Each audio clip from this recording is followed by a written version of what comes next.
Good morning.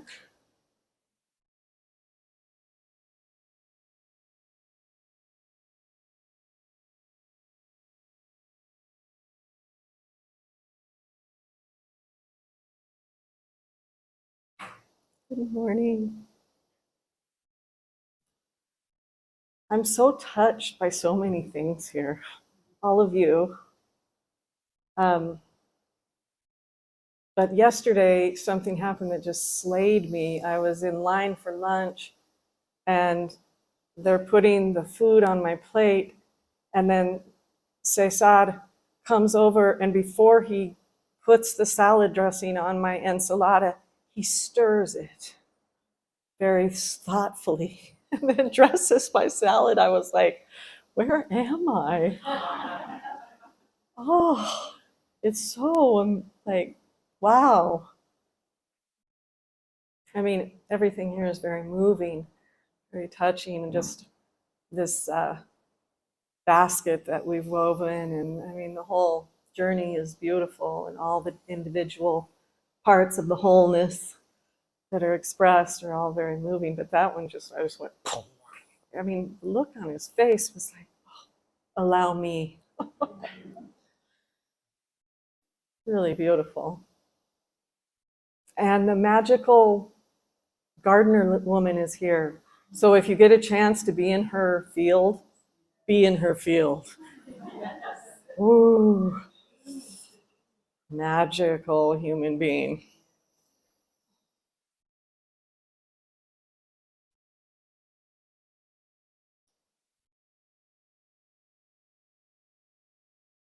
So I went traipsing through, there's just hundreds and hundreds of pages of writing on this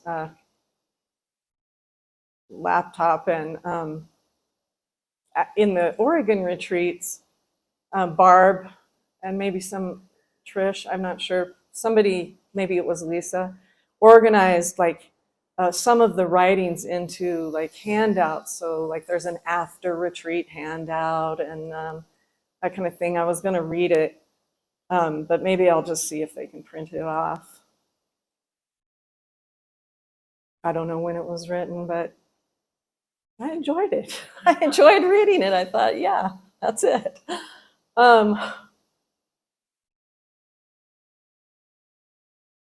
It always comes down to, no matter what the phenomena is, no matter what the it is, no matter what the belief, the thought, the situation, the position, the event, it comes down to recognizing in that moment, and eventually as that moment,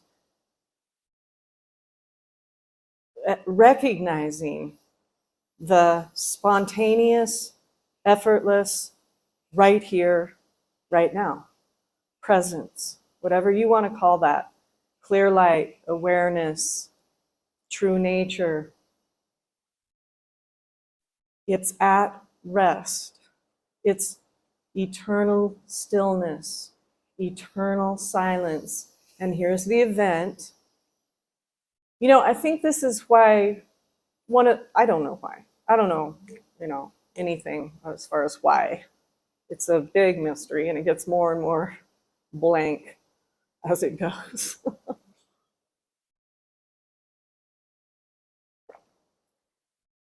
But you know how we say we go out into nature, or we are looking at nature? It's the stillness.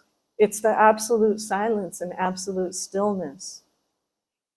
The trees aren't pondering, I don't know, I'm not sure there's supposed to be a wind today because that could indicate climate change, and that's maybe a terrible thing. They're not pondering what they look like compared to their neighbor.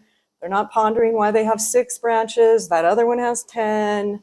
They're not pondering, they're not believing. The caterpillars down at the butterfly sanctuary are not pacing the parking lot going, I don't know, they say it's going to be a big transition. I'm going to be a butterfly. I'm not sure. Got to die. Going to be chewed up, eaten, go into the dark, I'm not sure, guys, there's no neurosis in nature. So, same. There's no neurosis in eternal, silent, still presence. And the attention can be moved there at will. In any situation, any event, any phenomena, and it becomes very natural to the point where there's no gap of anybody doing it anymore at a certain point. Those gaps close. They close. And presence is. Stillness is. Silence is.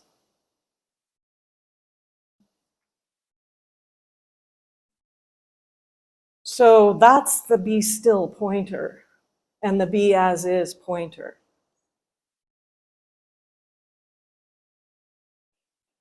Okay, so then this question every thought. Well, every or just some that I don't like?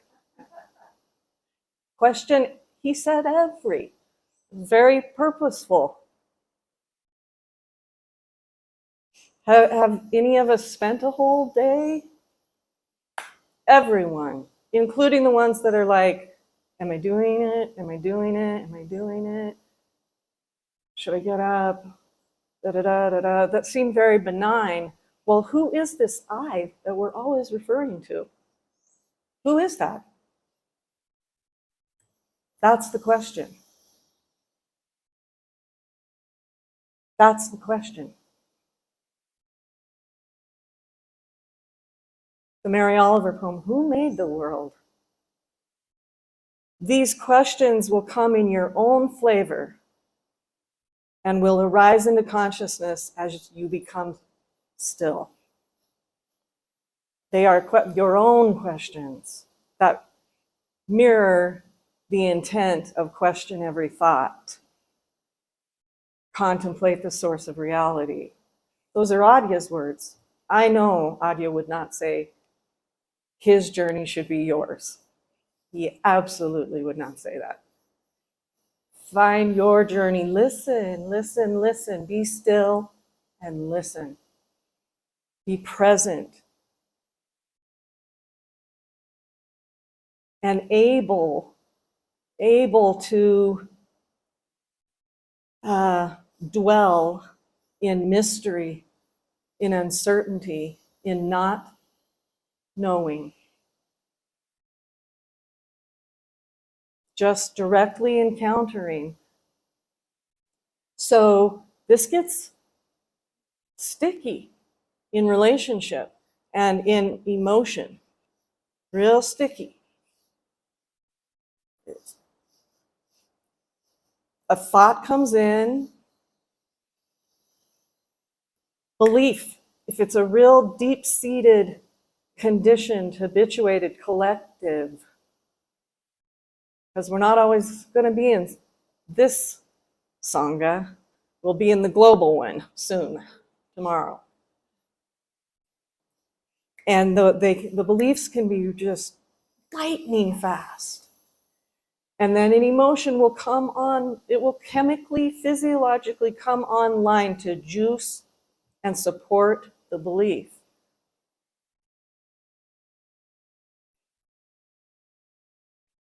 I can give a few examples of what really was skillful and useful and beneficial. What served here? You each have your own thing. Barbara loves to journal. It serves her very well, and she's learned that about her journey and herself. Or whatever your thing is, walking. I don't know.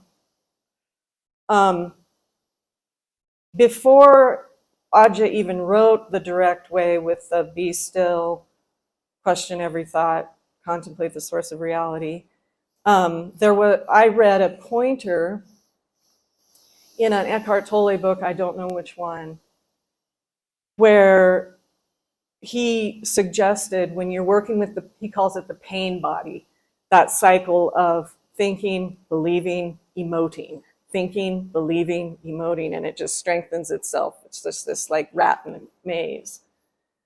That's his definition of the pain body. Because, there can be a real habit of either like no or yeah, total resistance or total grasping of something that's kind of like the default of the ego. And so if you say no to that process, like, no, I'm sitting here and I'm questioning and I'm contemplating and no. Well, I mean, how many of that, has it worked for any of us? I doubt it. His word was maybe. It's very benign. And I did it for at least a year with every thought, maybe. And it started evolving into, maybe, I don't know, I'll get back to you. And then one day what arose was, that's one idea.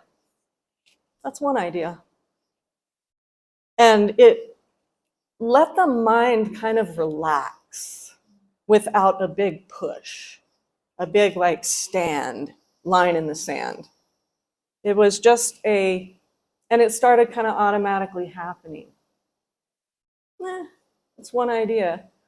Our daughter actually would get really pissed because I was real into this. And it was starting to happen quite naturally. And she would come home and she'd be like talking about survival of the fittest. They're learning in biology about evolution, or I don't know what it would be. And I'd be like, I don't know, it's one idea. And she's like, what? It's just, what are you talking about? And I'm like, well, question into it. How real is it? I don't know what it will be for you, but you can try some things on and then you can listen deeply. The main thing is to recognize, I'm right here. Here I am. It's obvious. Presence is. And then listen, something will arise. It may not be what you want or how you want to see it, or on your timing, on our timing, or maybe later on in the week, somebody will give you a book. And there it is, Or you'll be in conversation with somebody after yoga at La Luna or something, and they say something, oh my gosh, there it is. Whatever. It will come.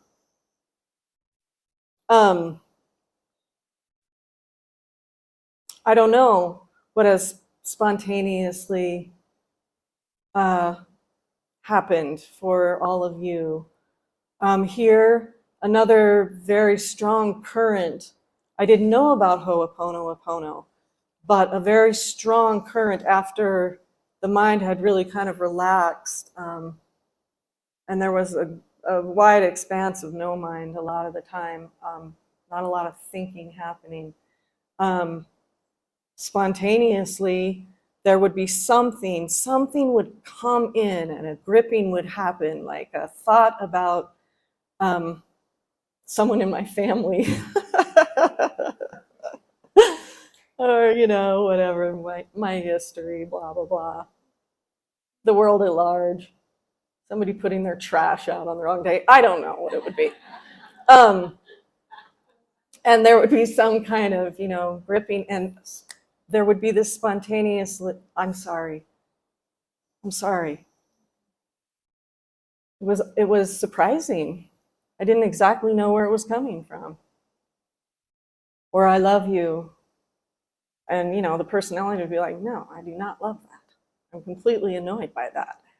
And there would be this current of, I love you. I love you. So I don't know how it will be flavored so beautifully by each and every one of these expressions. I mean, that is like the joy here, is the beauty of the rainbow colors is astonishing to this day. It's astonishing. If I really, really, really go there, I can't speak. There's no way to speak when that is attended to. Even bumping up against it just now, it's like, it is such a shining, radiant body of existence with so many delightful expressions, divine. But again, I'm going to emphasize it because we forget.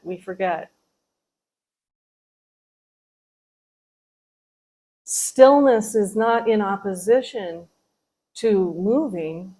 Silence is not in opposition to sound. It's not in opposition at all. It is.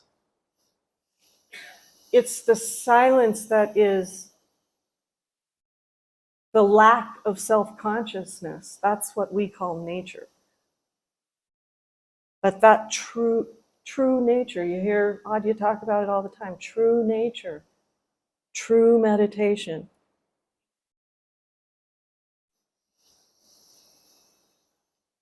How do we know it? Well, not conceptually, ever. Ever. Not intellectually, ever. It will never, never, never, never be known mentally. It just cannot be. Because the only way to know it is to be it. To actually be presence. Be as is. Be as is. And what arises is love. At the heart of that is absolute love that is not in opposition to anything. It's not rewarded, given, deserved. What are all the things we do in relative lovingness? Withdraw, take back, withhold. This is true nature, so there's no getting away from it. It's the fiber of everything.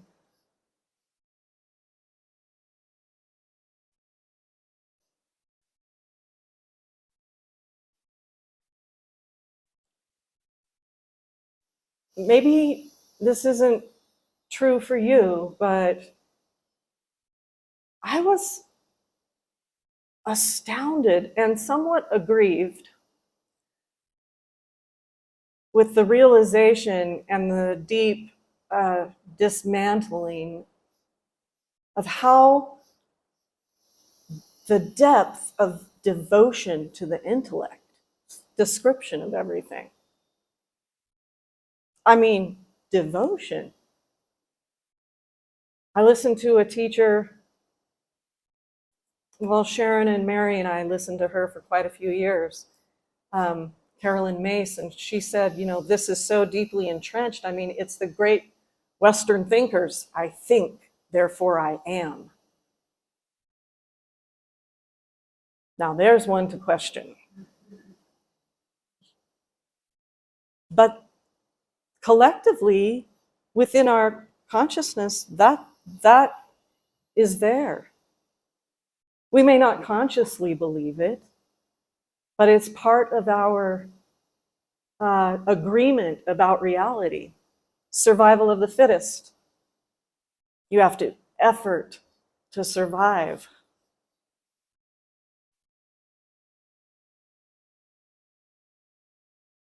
Some of you are reporting that you're falling out of that belief into pure reception. I am absolutely, abundantly given and held in the mother's arms. We do have to show up, right, for our lives.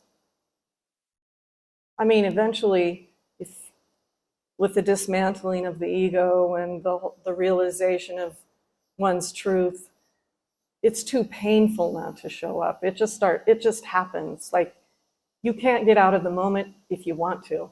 I remember that moment. I remember it.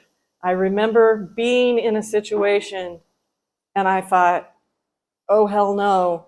And I went to look for the justification, the defense, the move that would pop me out of there. You know, my mental way of looking at it, so I didn't actually have to encounter it. And sorry, not available. No longer available. Whew. Wow. This is as it is. Okay. Here I am. Apparently I have no choice.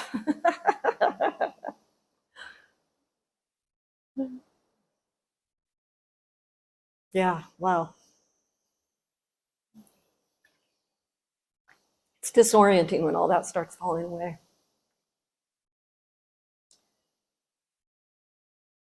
But what I wanted to get back to was the stickiness of the emotions.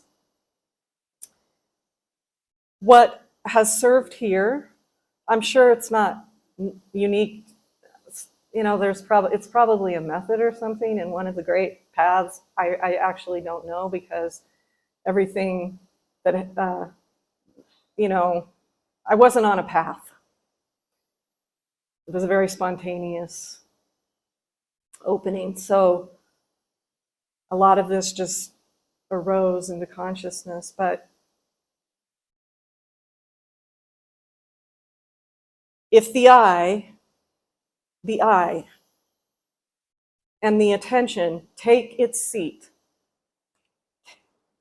as presence, in presence, even prior to naming the emotion, like it comes in, you think it's fury or rage or the deepest grief or whatever it is, prior to that, there is just an energy. It's just an energy.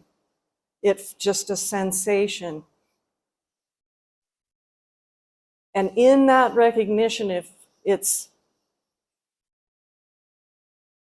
given away to spacious presence, it unfolds,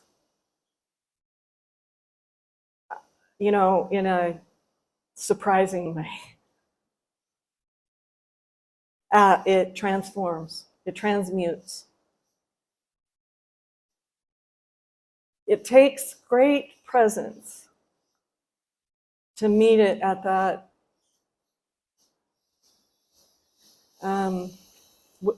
you know, completely non-conceptual, pre-verbal, no languaging way.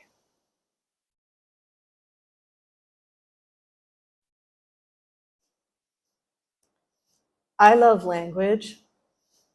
I'm a big fan. I mean, the poems at night are like my favorite part, and just hearing how people speak about their, but it's inherently divisive. It divides.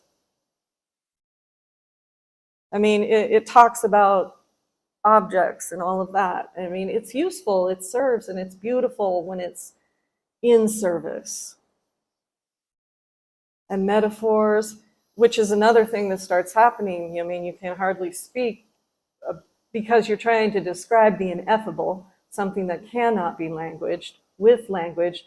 And so what we have at our service is metaphor.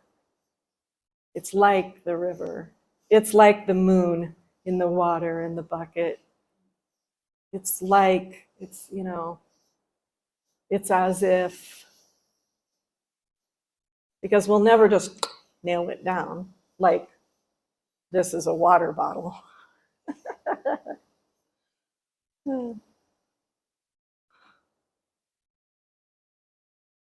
Hence the strangeness of this particular position and role.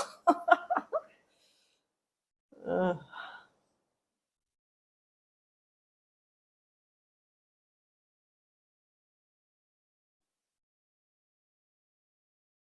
so it's kind of a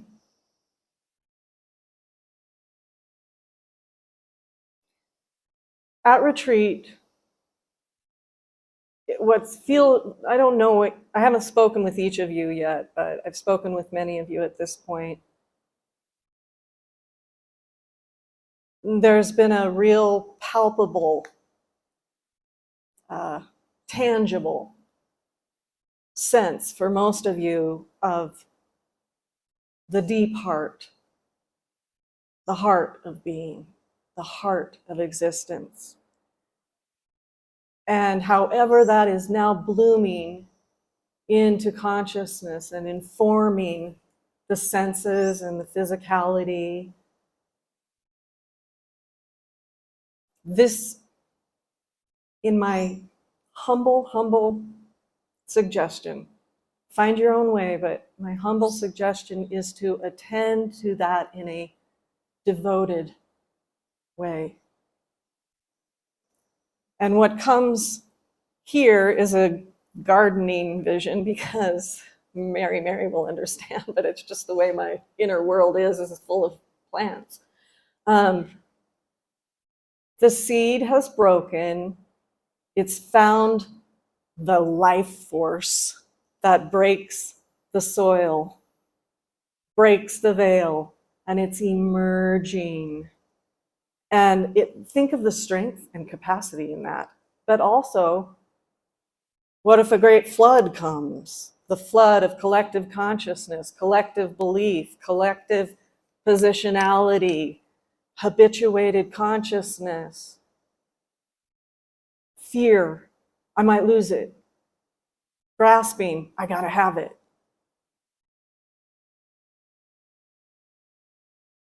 So it's not like we're protecting it out of fear, we're giving it, we're nurturing through devotion, through attention. I mean, we understand now, right? And probably even before this retreat, but maybe even on a different level, the power of attention. Attention is a giving, it's a giving. We give attention. It's the old Native American myth or fable or teaching story. There's two wolves, and you decide which one to feed.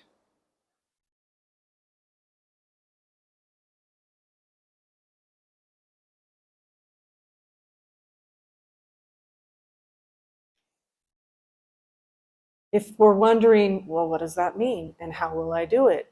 And all the things, well, get still, recognize true nature is right here, right now, effortlessly, spontaneously, without characteristics, but absolutely present. And listen.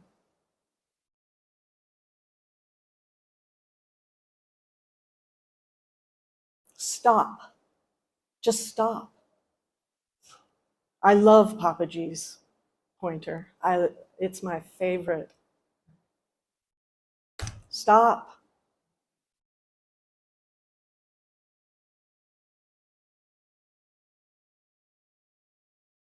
So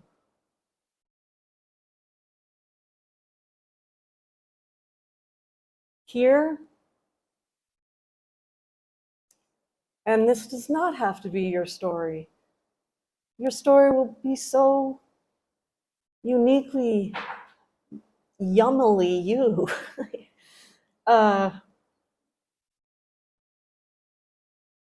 It was, I called it the rock and roll show.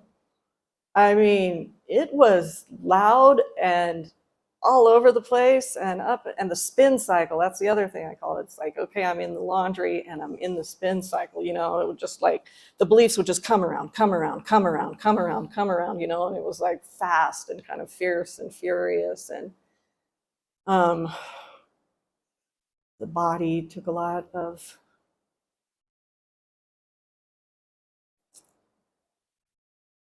I don't think it has to be that way so much anymore. Sharon's been teaching for like 25 years, and she says it just doesn't seem to be so tumultuous anymore. She sees people encountering their true nature and shifting and having, maybe, you know, maybe because there's more of us, so there's a bigger sangha. I don't know. It doesn't matter. There's more information at our fingertips, which is blessing, curse, right? I mean, that's where discernment absolutely must come in. Get present, listen. Is it resonant or is it not resonant? Or muscle testing. Just bypass the mind. Just bypass it. You know, is this book really going to serve? I think so. It's got some flashy new glamour. You know, Dr. Hawkins always used to say, we love the glamour. You know, we think it's going to be something new and never ever discovered before. Anyway, you know, muscle test it.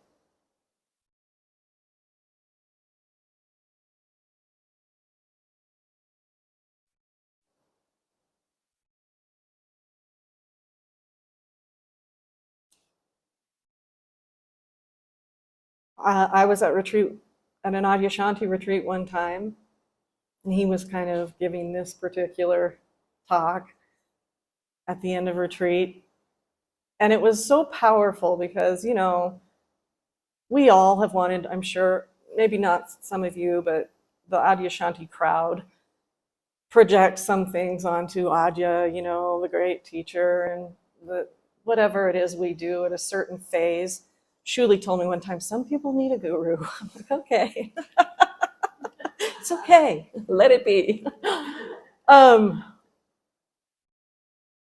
but he said, you know, I don't care what you have realized. There will be Velcro thoughts.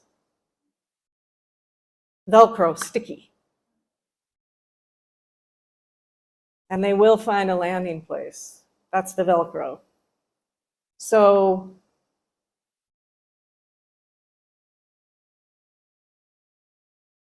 we will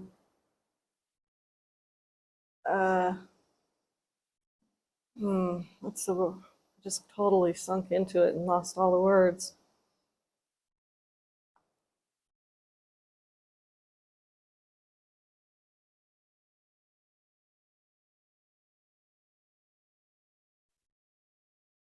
We will be truthful. We will be truthful in that moment. This has a hold of me, but I know who I am, and that's where I'm going. I'm going to who I am. Beyond this belief, beyond that thought, I recognize who I am, and I have deep compassion from and as that place for whatever this is. So, as Sharon says, come here, sweetheart. Get a little closer.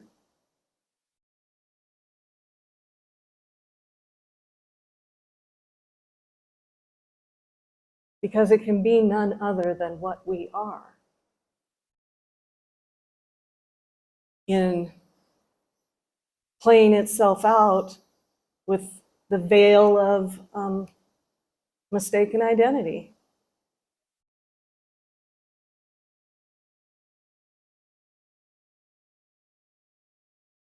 And that's a painful place to be.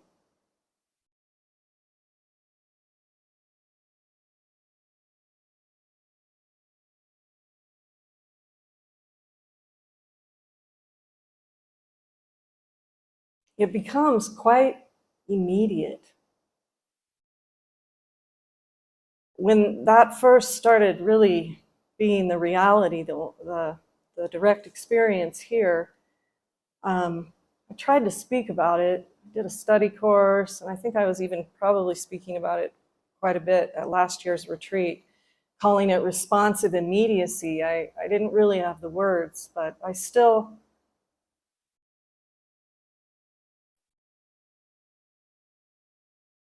immediacy is still as close as I can get when all the gaps are closed. There's a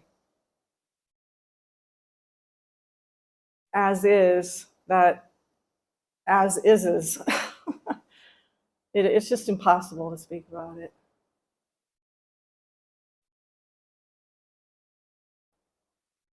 Presence is prominent. It's in the foreground. It's the orientation, the lens. So everything in a human life that happens in a human life still occurs, but it's as if it unfolds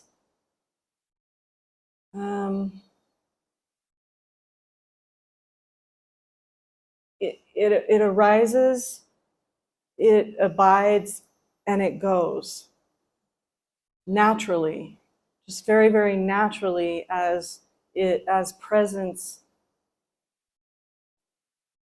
It's just amongst all of that and amidst all of that. It's here. So there could be, like with Timo, when the heart attacks were happening and the doctor's news of like, no, your heart is, it's beginning to fail. Just days and days of deep, deep sobbing, just sobbing and sobbing and sobbing, and also enjoying our garden and being and parenting and teaching. And things don't get taken on as a program, like, oh, now I'm on the grief program, or now I'm on the whatever it is program. They're spontaneously arising in an intelligent manner that is beyond all conceptualizing, and also not being resisted in any way. So they have their like free to go stamp.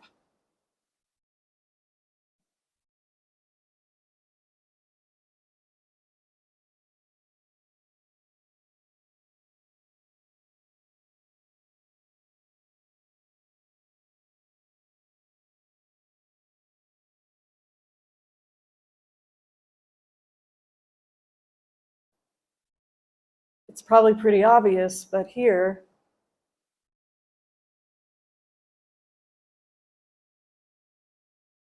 the direct experience has been that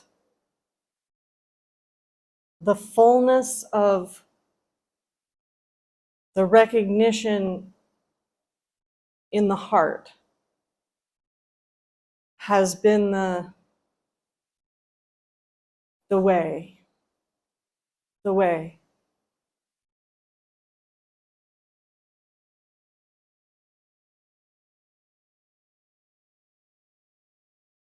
Different, maybe for different people. But certainly that's been the compass, you might say, here, the true north.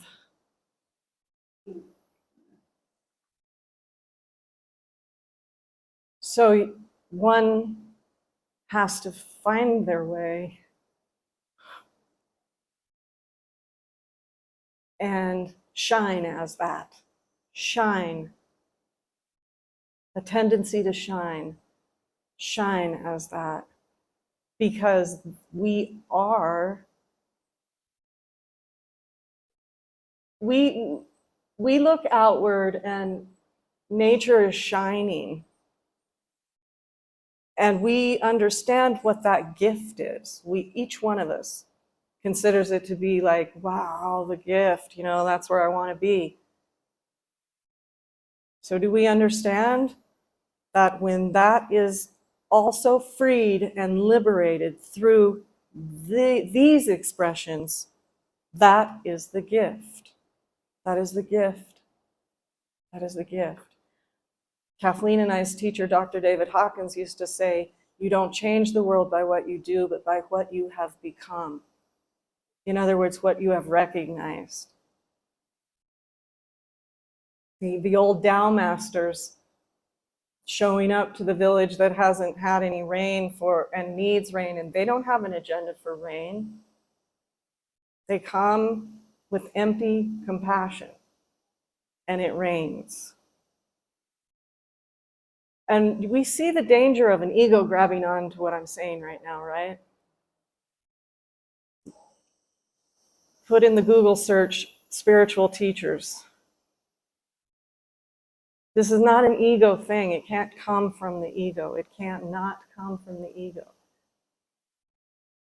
It's not power over something or power to do something. It's empty. Compassion is power.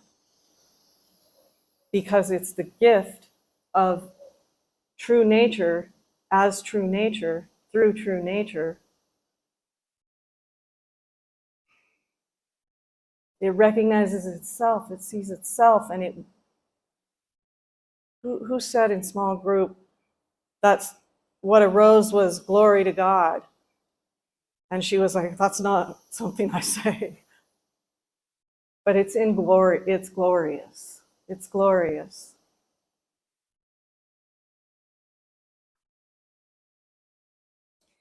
So, I learned this in the Girl Scouts. And if you didn't grow up in the States, the Girl Scouts is a program for young girls in the States that you learn like preparedness, like how to make a fire, and you go camping with your scout leader, and you learn how to make, a shelter and cook food and crochet, and I don't know what all I learned in Girl Scouts, but it was like almost like a coming of age sort of program. It has a real bad reputation now, but anyway, I had a great experience. I had a great experience in Girl Scouts with my little badges. For those of you who like astrology, I've got, a Capricorn moon in the 3rd, so preparedness is key. I like it. So I learned this in the Girl Scouts, but then I came to find out later on that it is a Native American prayer. And I can't pronounce the name of the particular ancestors that said it, and I apologize for that, but somewhere in the northern states, Minnesota maybe, in that area, whatever Native peoples, this is a prayer from them that somehow the Girl Scouts got a hold of, and in nowhere, Union, Oregon, it came beaming in, and I've loved it my whole life. So, you whose day this is,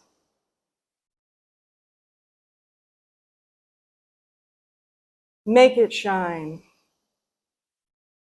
Make it beautiful. Take out the rainbow colors, that it will be beautiful. You whose day this is, make it beautiful. Take out the rainbow colors and make it beautiful.